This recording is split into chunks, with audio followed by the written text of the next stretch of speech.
afternoon, everyone.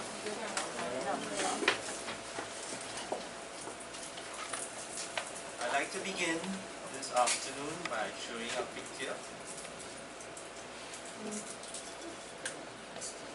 Do you know what those items are?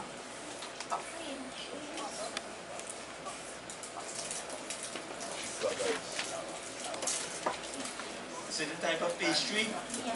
Anything in particular? Puffs. Puffs. Correct. Right. Those are some examples of different types of puffs. How many of you like puffs? Okay, good. Well, I can tell you I love puffs. Now there are different types of puffs. You know, you can have them cheese puffs, chicken puffs, tuna puffs, etc. And they tend to be found in most bakeries and pastry shops. And they are also a common item that you will find on finger food plates. Most of us are familiar with finger foods. Alright, you find them there. However, for the next 7 days, I have to avoid eating puffs. Can you tell me why? Because they have leather. Good, because they have leaven in them. And during these days of unleavened bread, we have to avoid all items that contain leaven.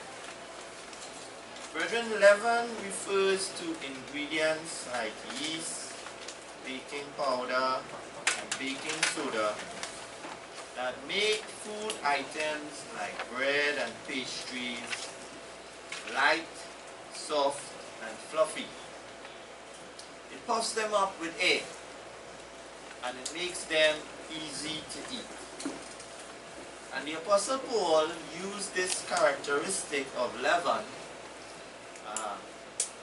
which puffs up food, to convey a message to the Corinthian church as they prepared to keep the Passover and the days of unleavened bread. So let's go to 1 Corinthians chapter 5 to look at what he said here. 1 Corinthians chapter 5, and let's begin in verse 1. Verse 1. It is actually reported that there is sexual immorality among you, and such sexual immorality as is not even named among the Gentiles, that a man has his father's wife. And you are puffed up, and have not rather mourned, that he who has done this deed might be taken away from among you. So, brethren, what we see here is that Paul told the Corinthian church that they were puffed up. Just like how bread and pastries become puffed up when leaven is added to them. So he used a physical characteristic of leaven to convey a spiritual message to them. And let's continue in verse 6 of that same chapter 5. Verse 6. He continues, your glorying is not good. Do you know that a little leaven leavens the whole lump? Therefore, purge out the old leaven, that you may be a new lump, since you truly are unleavened. For indeed Christ our Passover was sacrificed for us.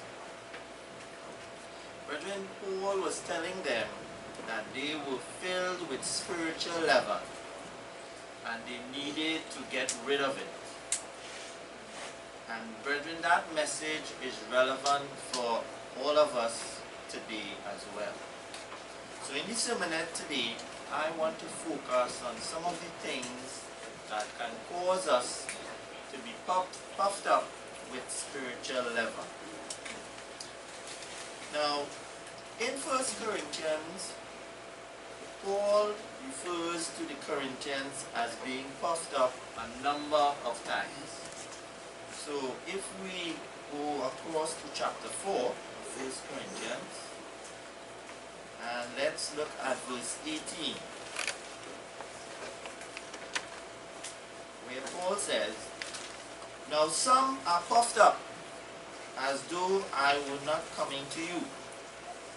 But I will come to you shortly, if the Lord wills. And I will know, not the word of those who are puffed up, but the power."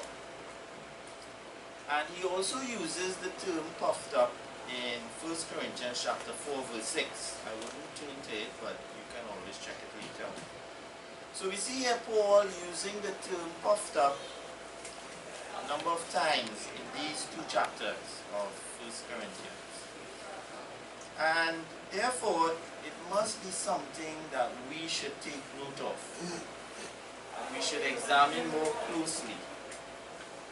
Now, since spiritual leaven can cause someone to be puffed up, I want to look at some of the examples of spiritual leaven that can cause someone to be puffed up.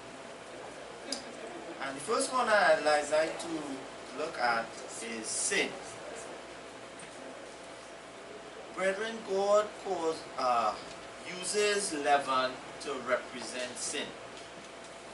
Sin causes a person to be puffed up, and when that happens, it becomes harder for that person to recognize the sin and then to repent of it. And let's read verse 2 of 1 Corinthians chapter 5. We read it a little while again, but let's read it again. "And you are puffed up, and have not rather mourned, that he who has done this deed might be taken away from among you." Now, brethren, the word mourn here is referring to repentance. Instead of being puffed up, the Corinthians should have been repenting of this sin that was in their midst. And what we know is that sin can cause us to be blinded spiritually, so that we can't see our sins. And when we don't see our sins, we can't repent of them. And this is what had happened to the Corinthian brethren. They were tolerating the sin of sexual immorality in their midst because they did not recognize it. And Paul had to point it out to them and encourage them to repent of it, to put it away from their midst. Brethren, sin causes spiritual blindness. And we all know the example of David. He was blinded with his sin that he made with Bathsheba. And God had to point it out to him through Nathan the prophet. So sin puffs up, and it can cause spiritual blindness. Now the second one I'd like to focus on, second cause of being puffed up, is pride. Pride causes a person to be puffed up. And it's a very dangerous attitude that every Christian must guard against becoming filled with. Brethren, we all have pride to one extent or another. No one is exempt. And we see this even being mentioned when Paul was giving the criteria for ordaining a minister. And let's look at 1 Timothy chapter 3. 1 Timothy chapter 3, beginning in verse 6.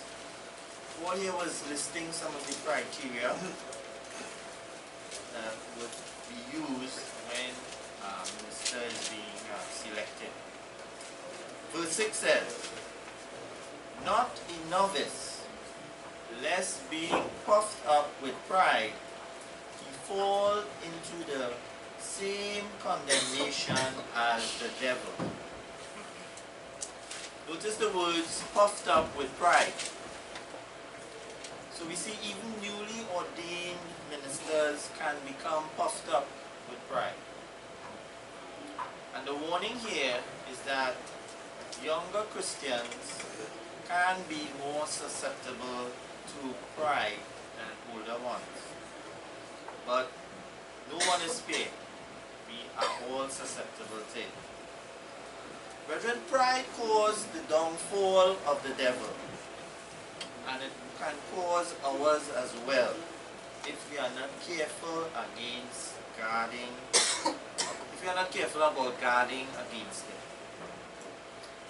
In Proverbs 6 verse 17, we wouldn't turn there, but you can note it.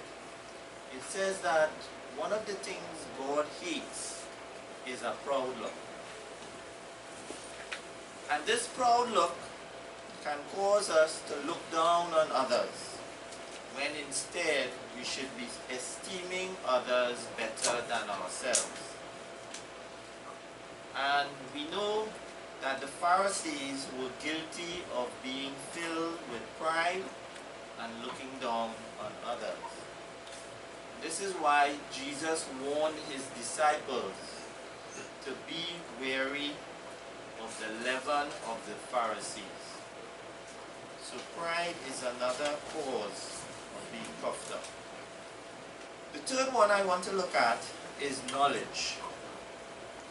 And let's go back to 1 Corinthians chapter 8. 1 Corinthians chapter 8. And I want to read verse 1. Beginning verse 1. Now concerning things offered to idols, we know that we all have knowledge.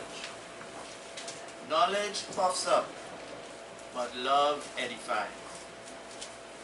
So once again, Paul here warns that knowledge puffs up.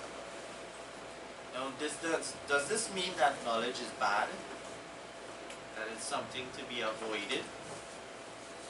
Aren't we told to grow in grace and knowledge? Now Paul clarifies what he means in verse 2. So let's look at verse 2 now. But I want to read it from the New Living Translation, which says, anyone who claims to know all the answers doesn't really know very much. So brethren, if we think we know it all, if we pride ourselves in our knowledge and understanding, we can become puffed up. So what is important is our attitude to knowledge. How we view the knowledge we have. We must be careful we don't become swell-headed or boastful. We must always remember that whatever knowledge and understanding we have comes from God. And we must always strive to give God the credit and don't try to claim it for ourselves. In other words, we must strive to remain humble. So brethren, let us focus instead on developing love. As Paul mentions here, love edifies. So we must focus on edifying the brethren, on encouraging and building up one another. So in conclusion, brethren, let us learn from the Corinthian brethren and not make the same mistakes that they made. Let us ensure we don't become puffed up with spiritual leaven such as sin, pride, and a wrong attitude to knowledge. So during these 7 days of unleavened bread, as we put physical leaven out of our lives, let us remember to also put spiritual leaven out of our lives, and thus avoid becoming puffed up.